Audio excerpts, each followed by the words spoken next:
A group of people that I'm surprised has not been speaking up about what's happening to Palestinians, especially this genocide that's happening to Palestinians, are climate change activists, because the occupation of Palestine is completely an environmental issue.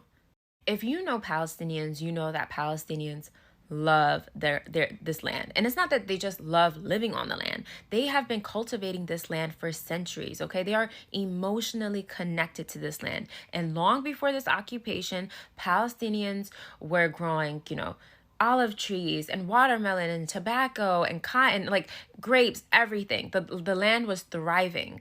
You can Google images of Palestinians holding onto their trees, crying because the Israeli army came in and bulldozed their trees down. Now, this is a tactic that the Israeli government uses to basically push Palestinians off of the land and expand settlements.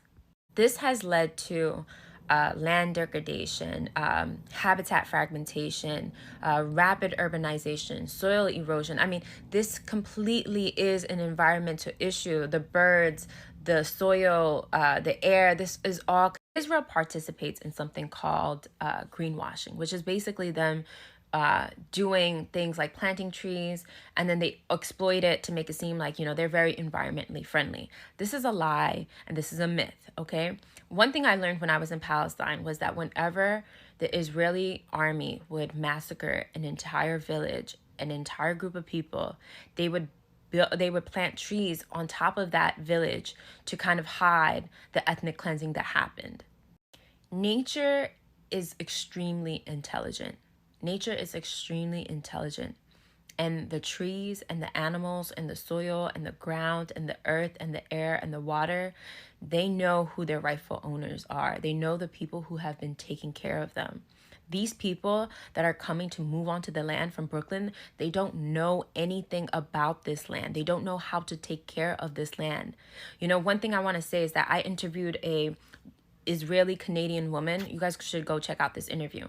And she said something like, she was basically telling me how before Jewish people came to Israel, that the entire land was swamps. Like there was nothing here.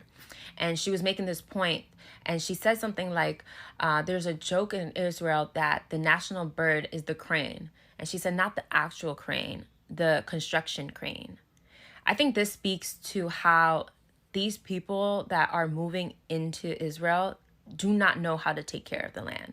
That they're trying to build and build and build on top of this land. And it is the rightful owners of this land that have been cultivating it for centuries, that have been taking care of it. And when we start to build on top of the land, we destroy the infrastructure of this land, which contributes to climate change. And I think that anyone who is a so-called climate change activist should definitely care about the occupation of Palestine.